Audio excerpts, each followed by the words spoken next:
Hopefully I'm live. Okay, we're back, people. What is up? Another stream today.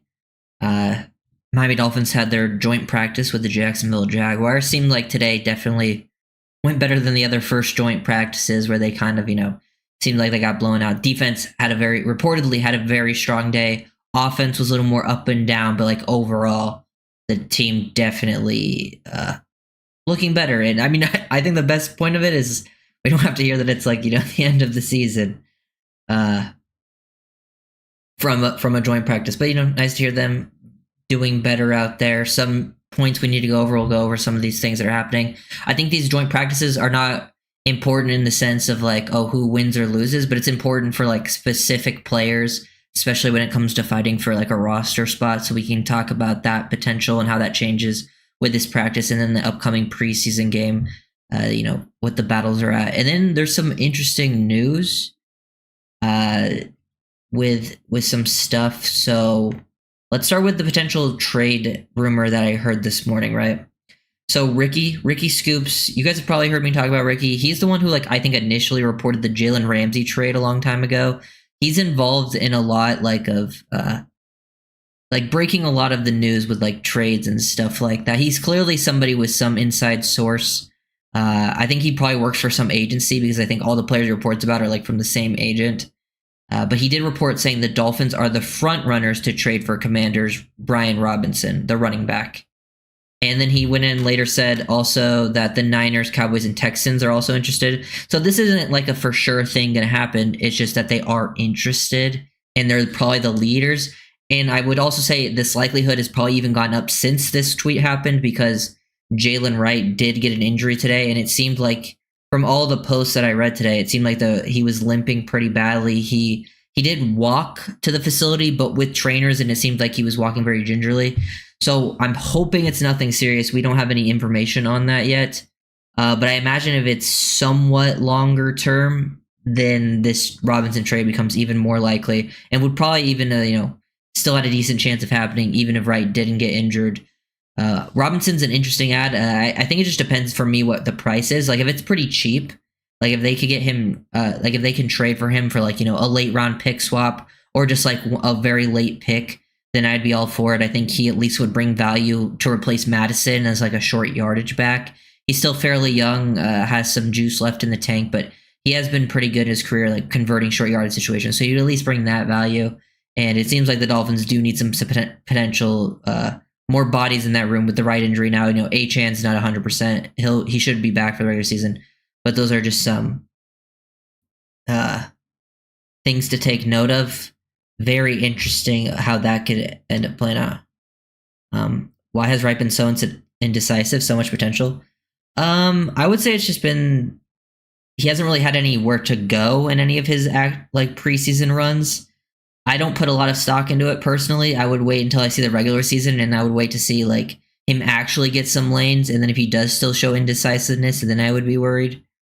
But to me, he's only had a handful of carries in preseason, and all of those carries, there has been nowhere to go. To me, I'm more worried about the fumbling with him because the fumbling, there's no excuses there.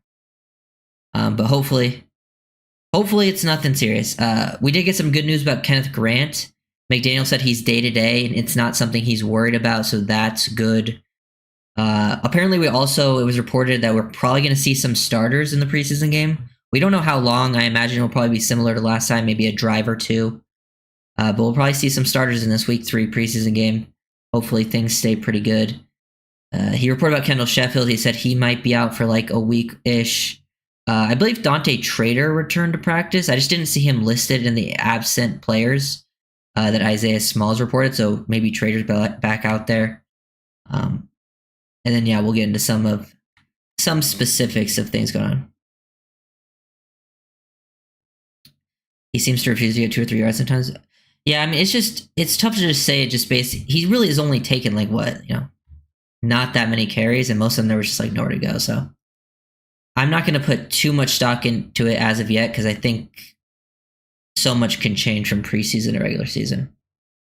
But hopefully he's healthy. That's the big thing right now. We don't know if he's even healthy.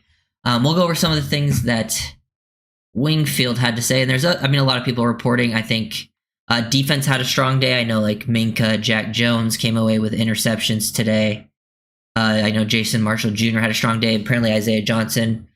First thing was talking about Taj Washington continued a strong day with his one-on-one period. Winning versus man, which we've talked about. Taj is a man beater. I wonder, though, if they do trade for Brian Robinson and then Jalen Wright's injury isn't super serious, so he's on the team. I wonder if that means it goes back to them only keeping 5 receivers. Because if they add an extra running back like Brian Robinson, that probably takes from the wide receiver or tight end room. So it would make that a lot less harder to predict, you know?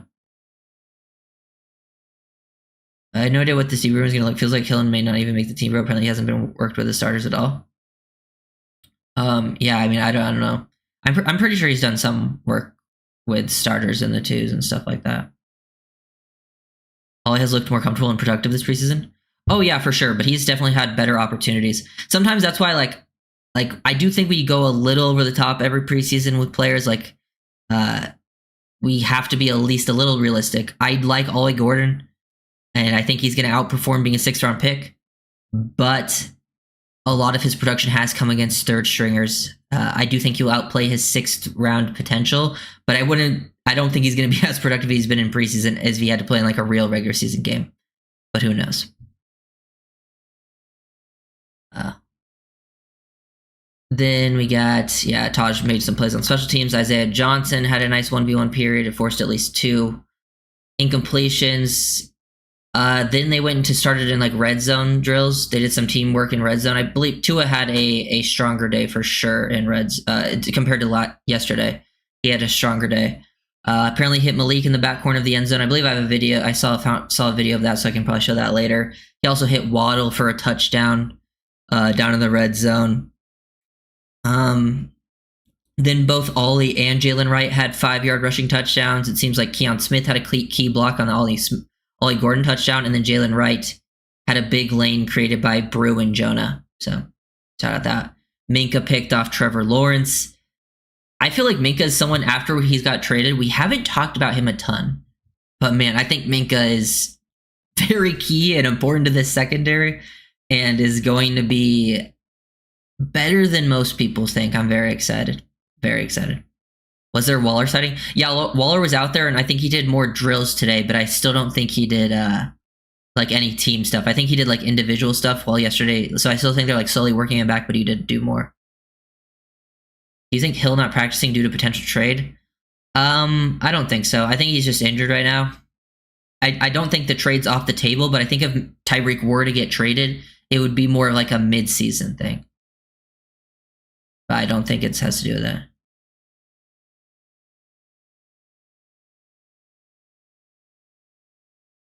Perhaps, I don't know, he gets average contact 0.5 yards into runs, is still averaging 4.6. Yeah, he's definitely doing a good job creating.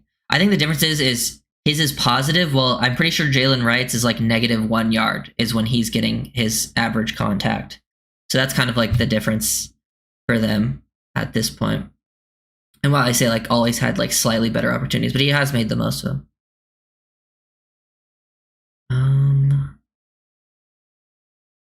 What do you think the chances are Waller makes this team? I think pretty high.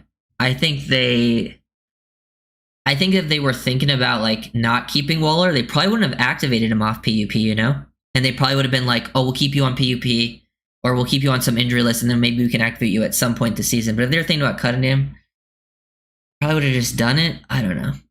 We'll see how it plays out, but I think they're going to at least roll with Waller, give him some sort of chance. Well, that's just my initial guess. Shout out Minka. Apparently, the Dolphins had a couple touchdowns in red zone, and then the Dolphins defense only gave a one red zone touchdown to Brian Thomas Jr. Brian Thomas is very good, by the way. He's one of the best receivers in the league. People aren't aware of that. He had a touchdown, but apparently the rest of the Dolphins defense dominated. Minka had that pick. Ethan Robinson got a PBU. Offense started to slow down a little bit after that. You know, Minka had some run stops, weak side C gap. Good stuff there. Dolphins offensive line in the team drills after that started to get, you know, some struggles, but the Jags have a very good defensive front, like Trayvon Walker, Josh Allen Hines. Apparently Patrick Paul, though, had some really good reps against Josh Allen Hines. Apparently, like, he flattened him in a one-on-one drill at one point. Malik Washington even chipped Josh Allen Hines and like completely lifted him off his feet, gave Paul an easy win. Andrew Armstrong came down with like a Hail Mary pass from Zach Wilson. Quentin Bell sack off a stunt game with Jordan Phillips. Quentin Bell is someone that probably needs to step up because he's not guaranteed anything, and he's kind of fighting for that last roster spot there. No one's backup line is good. Yeah, that is true. That's what I think people need to realize is most, like, every team's like full second string and third string backup lines are not good. Some teams have more depth than others. You more so want to have like 2 to 3 guys that can at least fill in to like at least play in with your starting group. Like if you're obviously your whole backup has to play, like every team in the leagues would absolutely crumble. Eskridge had a big play in one-on-ones. They also had another where Tua just like slightly missed him deep. I think this was the one-on-one throw. Miami Dolphins posted this. Tua to Eskridge. Feels like D's pretty locked in. There we go. Nick Westbrook-Akine had some really crisp one-on-one routes. I think I even saw a video of one where he shook the corner, got open. Both the Phillips on defense making plays. Jordan Phillips with a run stop. Jalen Phillips getting a sack back-to-back. Seemed like Trevor Lawrence had his struggles today for sure. Melifonwu mentioned. I feel like we haven't seen too many Melifonwu mentions, but he is returning from the injury. It seemed like he came crashing down to make a play versus the run. Jack Jones with the interception. That's back-to-back strong days for Jack Jones. He gets the pick today after causing the pick yesterday that Storm Duck came down with. Pharaoh Brown fumbled. Not good for Pharaoh Brown. Pharaoh Brown is not guaranteed a spot. Like, he needs to do something because, honestly, he would be one I'm worried about. Now, I believe Waller and Julian Hill both didn't practice today. Like, they both were, like, they were at practice, but they weren't, like, doing team drills and stuff. I think they were off to the side. So Pharaoh Brown got extra work, but, needs to step up.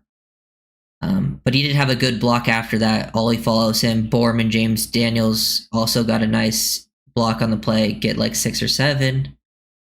Then Tua hitting Malik Washington and Waddle again. It seemed like Malik and Waddle were Tua's favorite targets today. Dolphins were trying to run some end arounds. Apparently the end arounds did not work. Then they went to end of game situations. Jags on offense.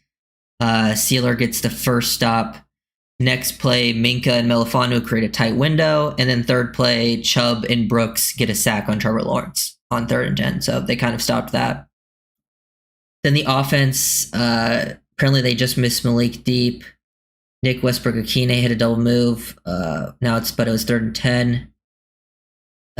Third down, but then they went for it on 4th and 5. Tua completes it on the face mask to Eskridge, streaking down the middle, goes for 17. Wingfield said it could potentially have been more too. If they only keep 5 wide receivers, who's on the outside?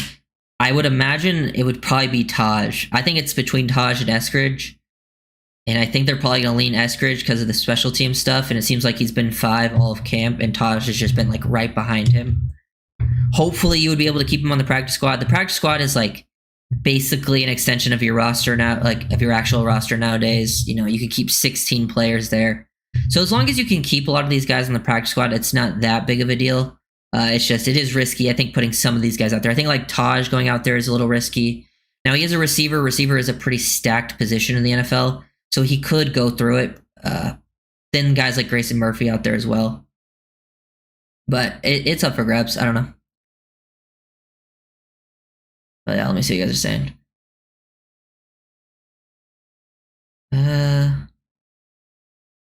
I really don't understand why we're 1.5 in the first game. Does Vegas know something? It's just, I think that's just how it goes. Like, the home team usually gets like a 3-point boost. So like if it was in Miami, the Dolphins would probably be 4.5-point favorites, So that means they think the Dolphins are the better team, but they gave the Colts the edge because they're the home team. But yeah. Have you ever looked into the film of the 2010 when Peyton Gronk and Hernandez? I don't think I've watched that in a very long time.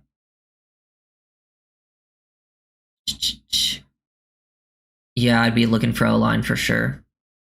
Backup O-line. I said it a long time ago, and I can't remember who said it yet. I saw like someone tweet it. I think it was one of the beat reporters. I can't remember. But I think one of them said like they think that backup O-line might be more of a detriment to the season than the corners, which I actually agree. Like the corner group, like starter-wise, is worse.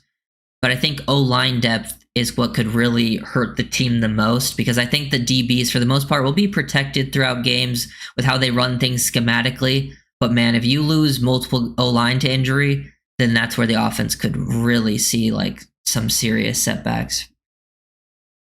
Some other notes out there, yeah, like Patrick Paul and Josh Hines Allen were going at it in one-on-ones. Daquan Jackson blocked a punt, apparently. Dolphins won a lot of one-on-ones on defensive side of the ball.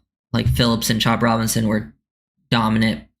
Jason Marshall Jr. had multiple pass breakups and was doing more work in the nickel. So, man, I wouldn't like, I think, yeah, dude, I really think Jason Marshall Jr. with how this is ascending right now, and just because sometimes like we see Ollie Gordon ascending, right? But Ollie Gordon's in a different room, and I think, Ollie Gordon will ascend and probably get more work as the season goes on, but it will be slower. I think Jason Marshall Jr. out of the late round picks right now probably has a chance to quickly ascend to actually see playing time, just due to the room that he's in, and he's doing nickel work now, which gives him a lot of chance. That gives him like a really good chance of seeing inside or outside, depending. Like if one person gets injured, like he could go in on any spot, which is big. No way Taj doesn't get claimed. I mean, there's a decent chance he doesn't get claimed. I mean, he could, but like we do this every year. We're like, oh, this guy's gonna get claimed, and then at the end of the season, like the Dolphins haven't had a player get claimed in years, like since 2022, I believe they haven't had a player get claimed. Now Taj could. I think Taj is one of the guys that has the highest likelihood of getting claimed out of the players they could cut, but I don't think it's a guarantee. Especially at receiver. Receivers just so like there's so many good receivers around the league. Omar said he saw Austin Jackson in a boot yesterday. Seems like he's healthy for week 1 at this point. Yeah, I would say it's 50-50, if I had to guess. From CB1 to CB6. Yeah, that is true. Here's the Tua to Washington throw. Someone posted this one on Twitter. One, I would say the protection up front, really good job. Patrick Paul moves his guy off screen.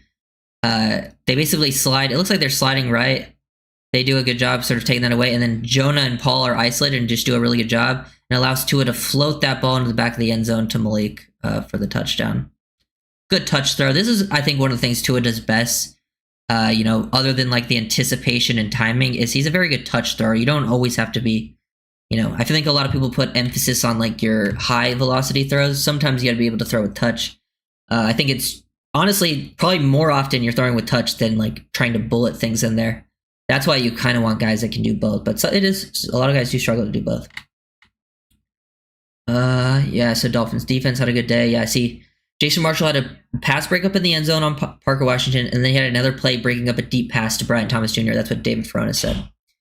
Yeah, Jalen Wright walked off with trainers at one point. We don't know what that is. I really want to see Jalen Wright. Like, I feel like he's getting a little bit of a bad rep in the fan base right now, and I feel like if he's healthy going into the season, he would play better than people expect. I don't think he's going to play like great or anything. I think all of the running backs, to be fair, kind of their success rides on the O-line. We saw it last season. Even Achan's success relies a lot on the O-line. Like his numbers took a huge hit because I don't think the Dolphins running backs are necessarily known for their vision. Like I wouldn't say any of them are like high-end vision guys. I wouldn't say any of them have like terrible vision, but I would say more so known for like more of their athletic physical traits. Achan being a great receiver. It has, I would say, middle of the pack vision, which is good enough for what he does. But yeah. Yeah. Jack Jones. To me, if you guys are talking about the corner room, if it was up to me, I think I would start the season with Storm Duck outside, Jack Jones on the other side, and then at least have one veteran corner out there. I would have Mike Hilton in the slot to start the season. That's how I would start the season. Storm Duck is someone who I think Storm Duck is probably the most locked in of the corner group. Like if he's healthy, I think he'll start the whole year. I think everyone else though could go in and out of the lineup. I think Jack Jones is the type of player that has a very up and down play style, so he's going to make some big plays, but he'll probably give up some big plays. I just think he's super talented. He should probably be out there compared to some of the most other guys. I think Mike Hilton can at least give you a veteran presence, and he's, based on his regular season film last year, he played pretty well at nickel. Now, if he does see fall off, whether it's because, he's lost a step or he's in a new scheme that just doesn't fit him or whatever, then I would rotate him out, give him a few games. If he's not playing well after a few games, put Jason Marshall Jr. in at nickel and, see what he can do there.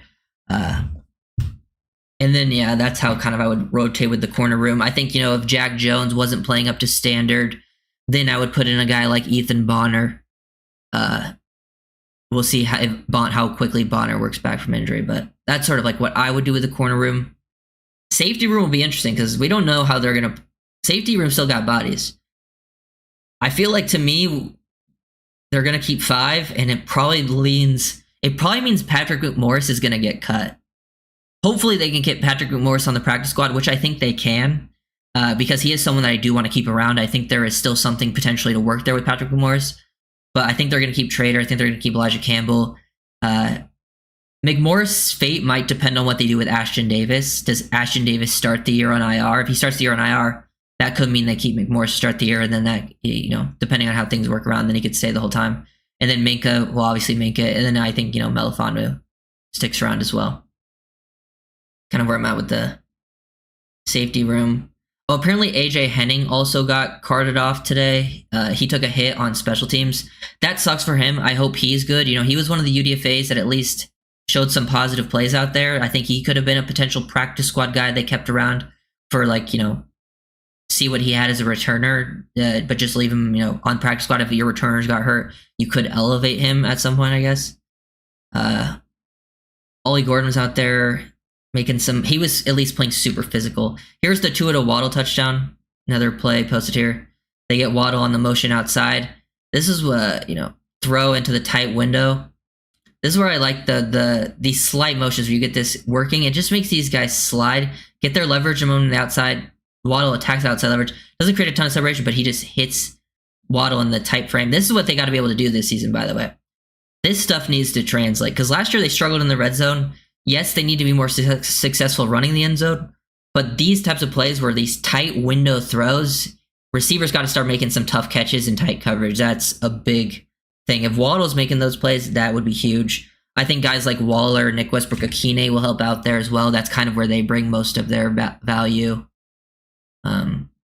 That was Bill on Twitter, Bill from Boynton. Then we got Dolphin fan 201 posted this from Ollie Gordon on Twitter. Here he is running pretty hard. I think this is one of the plays I mentioned.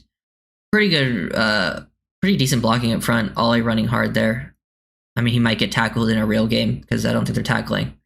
But pretty good job from Borum, James Daniels. They got Tanner Connor out there. Trying to look who's in the lineup here. So I think they got Farrell Brown and Tanner Connor. I think those were really the only 2 tight ends they even had today because Waller and then we're out. Yeah, this is first team. Looks like Nick Westbrook, which is the receiver you want out there blocking, and then Waddle. Wouldn't be surprised if you see these types of looks. Dolphins out there in 12.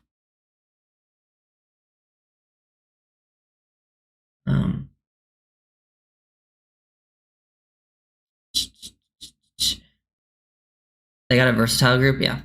Yeah, I'm not over... I mean, I don't think the Dolphins have the most talented corner group, but I do think there's going to be weeks where the corner group gets exposed, but I don't... I've seen people, especially fantasy people are like, if they're playing the Dolphins, start your receivers against them and thinking they're going to go crazy every single week. I don't think that's going to be the case. I think there's going to be weeks where the Dolphins defense dominates because of how good the defensive front is. And in the weeks the Dolphins defensive front doesn't dominate, then yes, I could see the secondary potentially be, taken advantage of out there. But yeah, that's one play. Here's another Ollie play posted by the same guy. I think it's just a dump off from Tua on this one, if I remember correctly. Tough to see what's happening in the backfield. Dump it to Ollie, hands catcher, and he lays the pop into 29 there. I think this is somewhere Ollie could find some effectiveness if he actually is very comfortable catching the ball. Really solid hands. He's not the type of guy to really get open. he doesn't have that type of like quickness, athleticism where he's going to run routes and get like crazy open. But he is a guy that you want to, throw the ball to, open downfield, like he'll make some plays. Here was Nick Westbrook-Akine in one-on-one, drew the flag there, creates separation. Looked pretty smooth there actually on that route, especially for a bigger guy.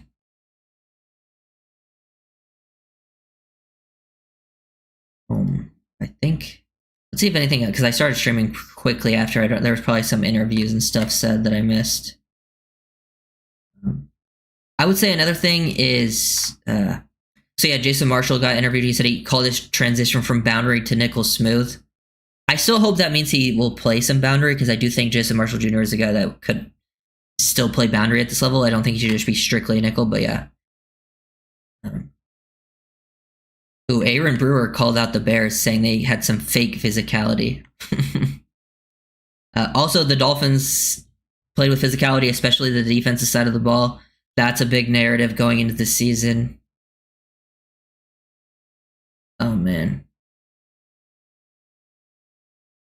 Dolphins. Okay, so I didn't see this. Cameron Wolf tweeted this 20 minutes ago. Dolphins linebacker Jordan Brooks got injured near end of practice, looked to be favoring his lower body. Brooks waved off cart and stayed until end of practice, but walked off with a limp. That would be a potentially huge injury, so hopefully since he waved off the cart, it's nothing serious. But Jordan Brooks would be one of the biggest losses the Dolphins could have, so hopefully that's nothing major, because it feels like the Dolphins are cursed sometimes, man. Like, I know it's a lot of teams are injured, but damn.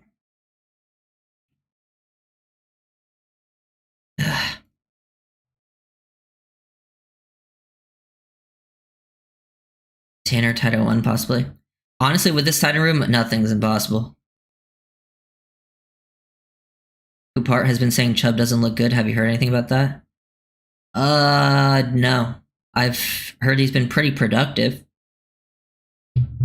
I think today I heard he was okay, but like for the most part, I haven't heard anything about him not looking good. To be honest, though, like I personally would not put much stock in that until I would see it with my own eyes. That's just where I'm at with, because personally, I actually don't have a lot of faith in maybe some people's talent evaluation skills that are involved with the media. I like to see things with my own eyes. Plus, it's practice, and some of the veterans, when it comes to practice, like I'm not necessarily super concerned. I think you learn a lot more about the young guys and the guys who are kind of like fighting for roster spots than you do about like veterans who have been playing for, 6, 7, 8 years, and you kind of know who they are at this point.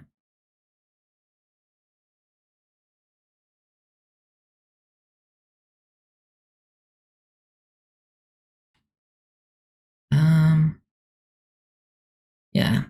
And I think that the Jags aren't playing their starters apparently, but the Dolphins probably are.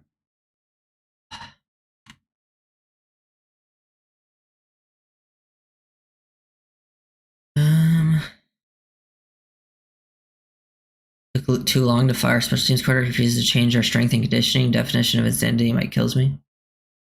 Yeah, I mean, I don't know if that actually changes anything, to be honest. I mean, it might. Like, I have no problem with changing the strength and conditioning coach. I just don't know if that I would actually change the injury problems, because Dolphins have had injury problems for a very long time, and I don't even know how long the strength and conditioning coach has been there. I'm assuming it's been different guys over the years, but who knows? Because I remember like people were saying that with like the Chargers, like just firing their strength and conditioning coach, and I'm pretty sure they did fire their strength and conditioning coach, and they still suffer crazy amounts of injuries.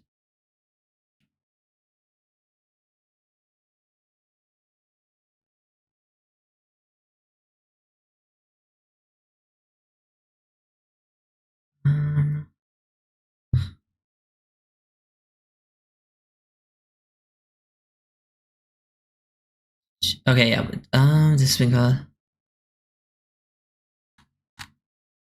Do you guys have any more questions?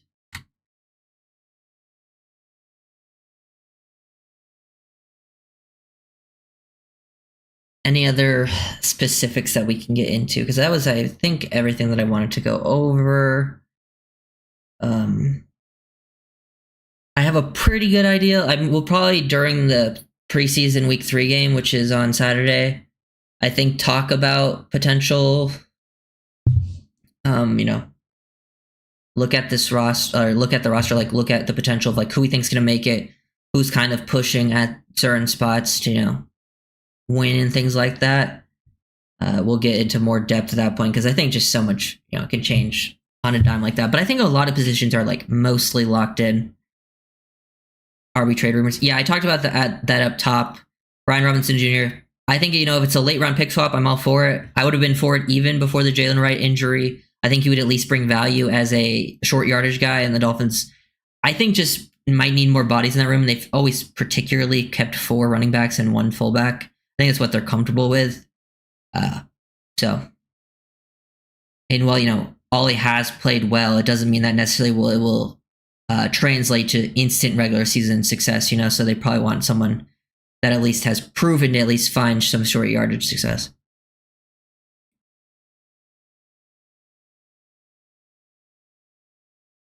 Yeah, I don't think it'll change much either, the strength and conditioning coaches. Yeah. Oh, yeah, it truly might be a weather thing.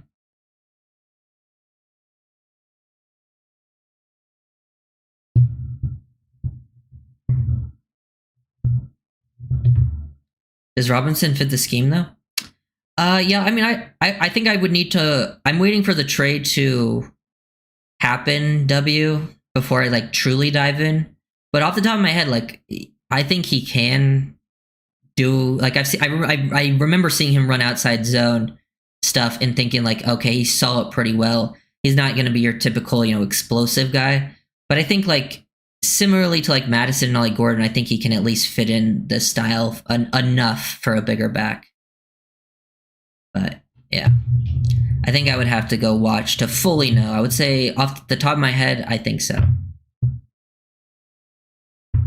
But we shall see. And I'm hoping this Jalen Wright injury doesn't mean that this price gets boosted up of what they're asking for Brian Robinson Jr. Because I ain't trying to give up anything crazy, you know? Either like a late round pick swap, like, you know, you swap a 5th and a 6th or something, or you give, if you have to give up like a 6th or a 7th straight up, you know, that's fine. I wouldn't give up more than a 6 just straight up, to be honest. I don't think I would give up a 5. Because I don't think it's worth it. I think there's a decent chance he'd been cut anyways. And then if they gave up a 5th, you'd have to get like at least a 7th back. Or they could trade a player and a pick swap. They could trade one of the guys that they're thinking, you know, is on the roster bubble that maybe the team that Washington would be interested in. That could also be something. Who knows? Would be upset if Finn's got B-Rob.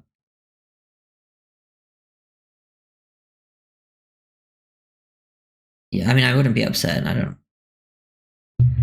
As long as they don't give up anything crazy, which I don't think they would, I wouldn't be upset by it. And so it would just be sort of another like sort of low risk move. Yeah, it could be a player like Grayson. It just depends if Washington would be interested in that. I don't know what their edge room looks like, and I don't know how they've been performing. I can look though.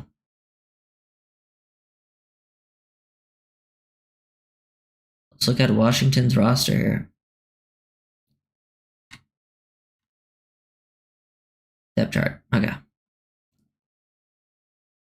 They could want like a receiver though. I'm pretty sure the receiver group. They got a lot of names here, but I'm pretty sure the receivers have been disappointing, and Terry's not practicing. Edge group. They have Von Miller, Dorrance Armstrong are their starters. Okay, I would say from looking at this, I don't know a lot of these names, so they could be looking for edge. I mean, I don't know. Some of those guys could be better than I think because I haven't watched a lot of those names that I saw. Was Judon out there? Yeah, he was out there. I think I saw one mention of him. I can't remember what it was though. I know he had a couple sacks yesterday.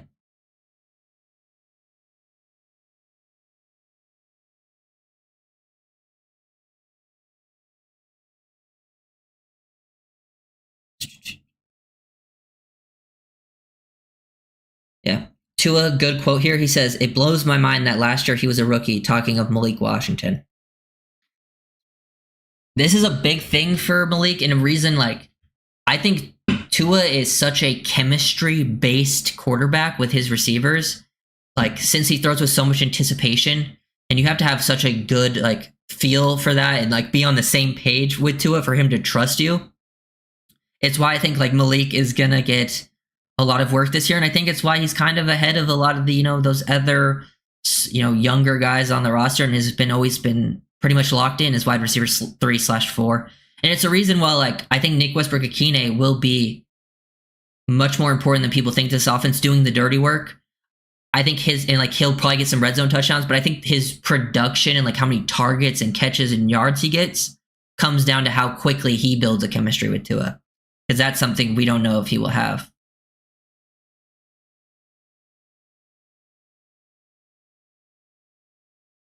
Yeah.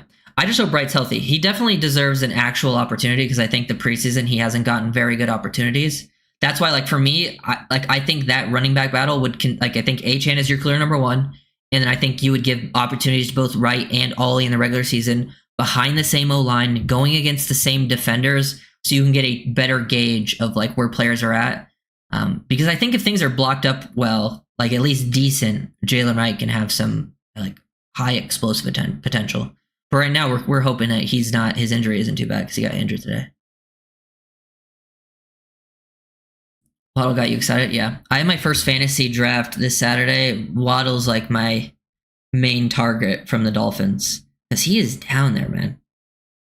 He's, like, way lower than I thought. All the other Dolphins, I'm a little scared to take some of them, especially where they're at, but Waddle's, like, probably my target.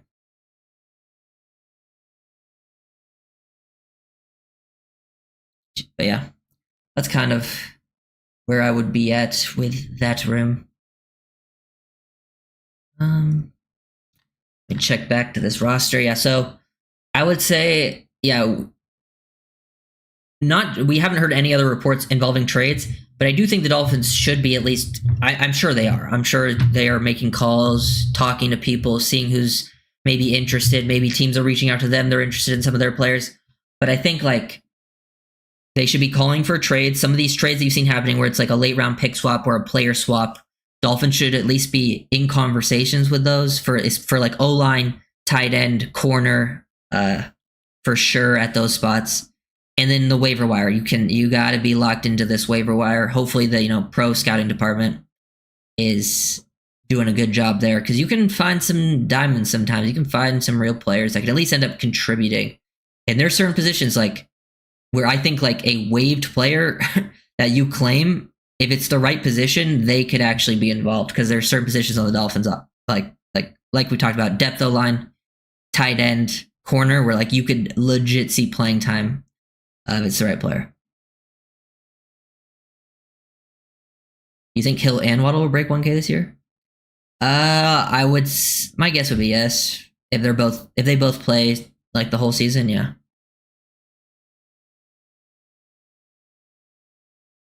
Doubt there's a CB you can add off waivers. I mean, yeah, I don't know. There's teams that have some decent CBs.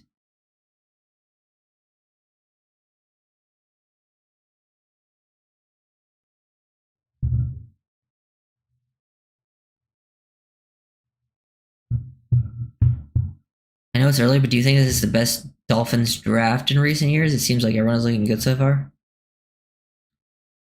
It's just too early to say. I mean, it definitely has the potential. I mean, you can't even really compare these last two drafts to the previous two drafts, because 2022 and 2023, you only had 4 picks, and pretty much only one of those has actually hit. And you didn't have, like, you only had 1 second-round pick, you had no first-round pick, so it's tough to compare it to even those. So you're basically just comparing the last 2 draft classes. Then you can also compare it to 2021. But 2021 was pretty strong. Like, Waddle, Jalen Phillips, even Javon Holland, like, were all pretty big hits. I know Holland didn't have the best year last year, but, like, he was a pretty big, like, you would, like, that was a successful pick. Obviously, that draft had Eichenberg, which brings it down, but like you would be pretty happy if you have like 3 players hit successfully. If you find 3 guys who are like quality starters in a draft, that's a good draft. In last year's draft, it's starting to look like it's going along pretty well because Chop is one of your best players. Patrick Paul is ascending. And then you have question marks after that. But you didn't have, I don't think they had a 3rd round pick, right? They didn't have a 3rd round pick that year. They got Jalen Wright in the 4th using a future 3rd. That one's, still up in the air. Malik Washington looks like to be a solid contributor. But yeah, I would say this most recent class definitely has the potential to beat that out in terms of like overall numbers. Maybe not at the top because I think Chop could be the best of the bunch. But if Jonah steps up, then I think, I feel highly about Grant, Phillips. Jason Marshall Jr. is looking pretty good. I still think Trader can be a contributor. Ollie Gordon. Quinn Ewers could be a backup QB, I think, for you. That's a really good value in the 7th. Even, Zeke Biggers has looked pretty good. Tight end, maybe O-line makes sense. See, I actually think getting a corner is more likely than O-line in terms of like claimed people. Finding an O-line on claim, I think O-line is way harder to find than like, especially on like valuable depth is way harder to find than corner. For the low price of a 4th round pick. Dude, if they traded a 4th round pick, dude, that trade yesterday with the Broncos and the Saints, I can't believe the Broncos got a 4th round pick from Devon Belly. If you're a team, you should be trying to trade with the Saints because they give up so much. But yeah.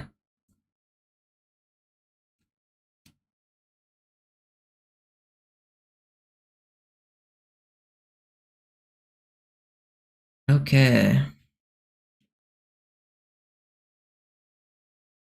How's Roadkill and Boredom holding up on the O-line? Assuming you're talking about Brunskill and Boredom. They're probably your best depth guys. Which isn't saying much, but like I actually do believe like in this system, Boredom would actually find some decent success at like backing up Austin Jackson or even playing some guard. Just with what they ask him to do, I think he would probably play better than people expect. He wouldn't play like high level or anything, don't get me wrong. But they make life pretty easy on the O-line and pass protection.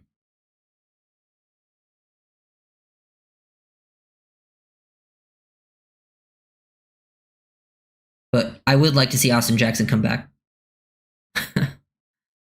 Because, yes, he has the injury problem, but like if he's healthy, he needs to be out there. He definitely boosts you up. Damn, we almost got 200 people in here. That's crazy. That's a lot. I would allow 4 Dean on the field. Look. I mean, I don't know if they're going to get all 4 on the field. Yeah, apparently Brooks is hurt. Hopefully it's nothing major. That one would be a huge loss. I don't even want to think about that. Jordan Brooks is one of the Dolphins' best players.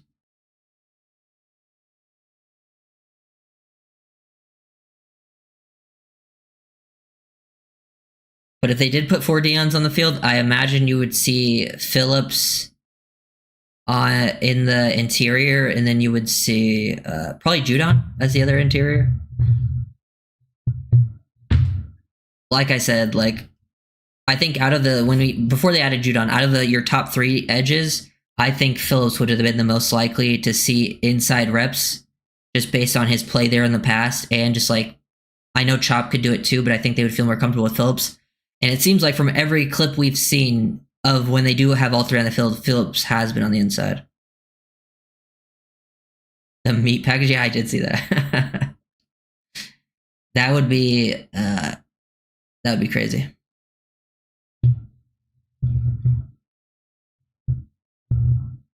Like the D2, good young players to develop on D-line.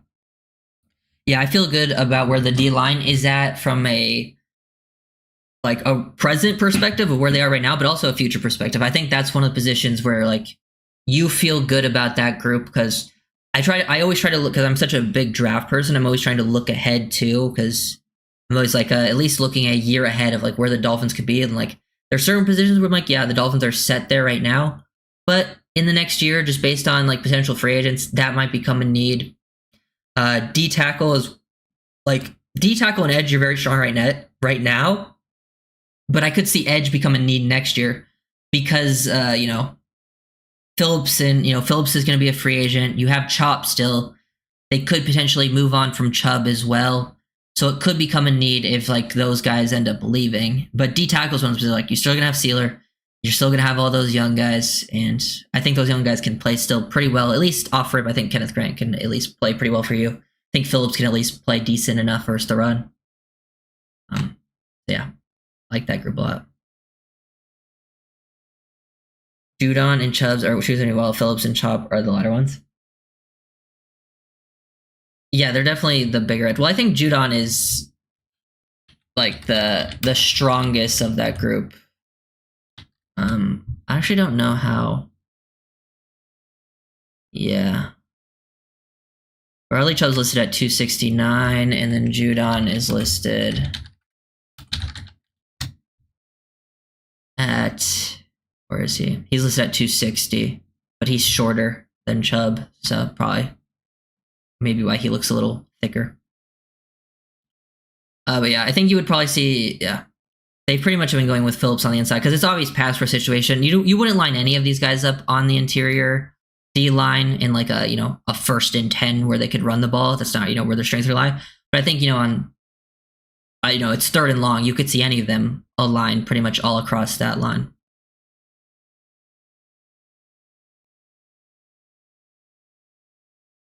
Yeah. Okay. Final questions because I feel like that was everything, right? Hopefully health is good. I'll stream on Saturday. I don't know if I can stream the whole preseason game because I might be busy at some point after, but I can at least stream the start of it. So I'll definitely be live for then. And then we'll do more film breakdowns and it'll be, 2 weeks out from the season. Thank God we're almost there. And then I'm very excited to just see it. Hopefully, I really hope they played Dante Trader more this week. He's the rookie I'm, begging to see. I've wanted to see him so badly, and he's only played 5 snaps. Deuce Vaughn is Achane's under Sunday. Yeah, he's probably gonna get cut from the Cowboys, but I don't think it's worth it, to be honest. Unless practice squad.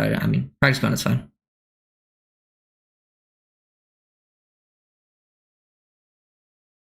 But you traded day 3 pick for Evan Neal? I would have to watch his film. I'm pretty sure Evan Neal has been really bad.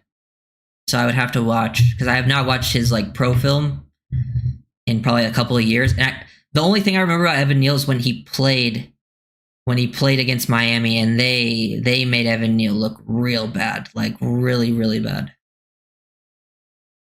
I'd take Deuce. I'd take him on the practice squad for sure. I liked him coming out of college. If he was your practice squad running back, I'd be for that. Day 3 for Donald Washington. Yeah, I would do that all day. But I don't think the Steelers would give him up.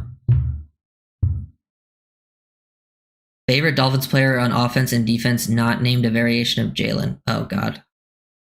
Okay. Favorite player on offense not named Jalen? Because actually it probably is Waddle, to be honest. Let's go with, I'll either say Achane or Malik. Those were my guys coming out of college. I think when a player I really like coming out of the draft, they're one of my favorite prospects, and the Dolphins ended up taking them, I always just have that soft spot. So Achane, Malik, you could throw Tua in there as well. Defensively, let me look through this. Ooh, this is tough. Because I could say Sealer, I could say Chop, I could say Minka, Jordan Brooks. Honestly, if Minka had been here his whole career, I probably would have said Minka pretty easily. I loved Minka coming out. Honestly, let's give it to Sealer. Sealer deserves it. CJ Okoye. I've heard pretty good things about CJ Okoye, actually, so I don't know if the Dolphins are necessarily looking for that position. because he is a defensive lineman. But yeah, he's like, yeah, I'm looking him up. He's young. He's 6'6", 370. And I don't believe he was one of their players. You know how there's like an international players? Every team can keep one on their practice squad. That's why I'm like, I don't think they'll actually.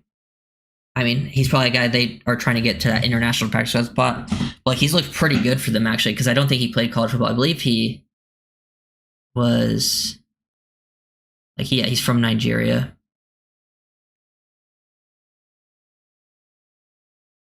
What's up, Kyle?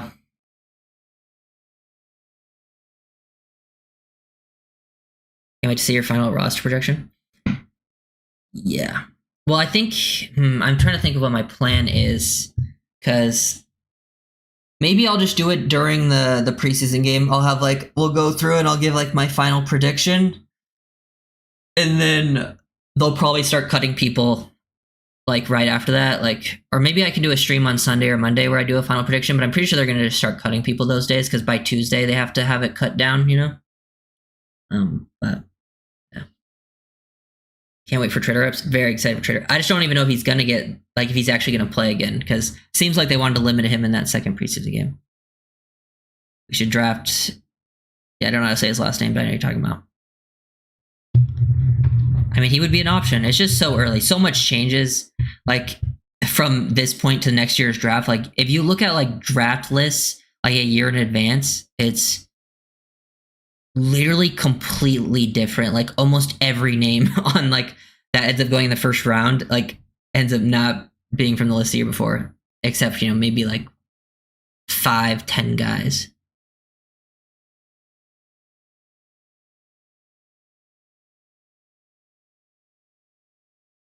Can you tell me why Benito Jones start over Jordan Phillips?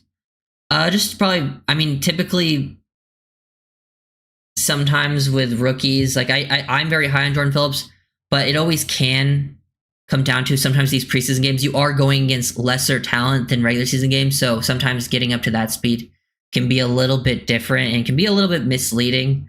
I'm not saying that would be the case with Jordan Phillips, but that is sometimes like, hey, Benito Jones he's a trusted variable. They know what they can get out of him, and they know he knows the system. And sometimes that's important. It's not just like true talent. It's sometimes like, hey, if we ask Benito Jones to do this, he's going to at least, you know, do the job from a mental standpoint and do it what we ask of him. That's probably the thought process. But I would not be surprised to see Jordan Phillips overtake Benito at some point this year.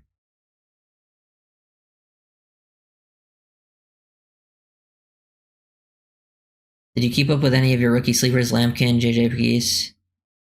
I'm pretty sure Lampkin was playing really well, but got injured. Like, he had a really good preseason game, but he got injured or something. And I'm pretty sure I saw JJ Peace was playing pretty well too. But those were all just like I didn't like look into it. Those were just things I saw passing by on Twitter. I don't know how true it is.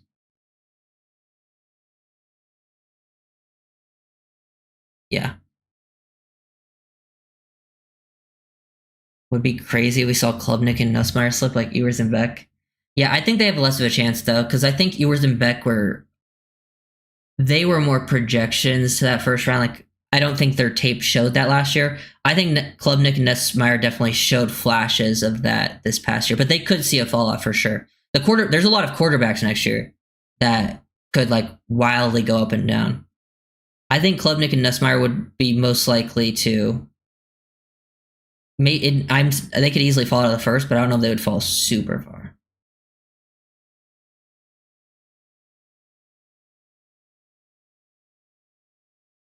Call me crazy, but I think Cam Smith is going to start opposite Storm Duck on the boundary. I mean, anything's possible in the corner room, but I just think he's more likely to not make the team than start if I had to guess. But I mean, anything's possible in that room. Who knows? I'm just going based on him playing late into that. He played, you know, the last snap into the second preseason game. It's typically not a good sign for someone starting. But talent-wise, yeah, he is one of your more talented corners.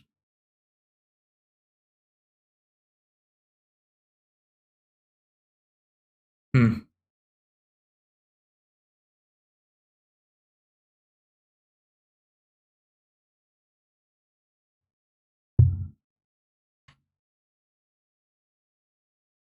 When has Greer given up early on a pick?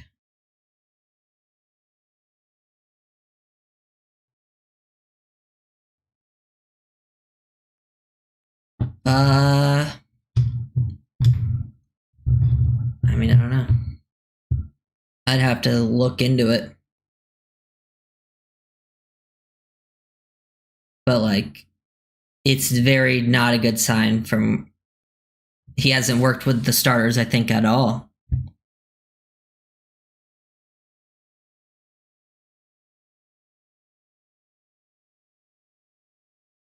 I just think, like, for me, it's pointing out, like, even last year, the Dolphins were putting in Storm Duck, who was a UDFA, over Cam Smith.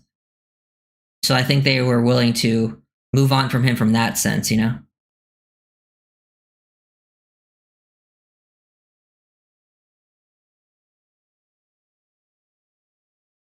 Yeah, I think it's pretty rare for that to happen. That's why, like, Ezu Kanma was practiced last year. I think he's probably gone. But yeah, that's probably it for today. Thank you guys for watching. I will see you guys.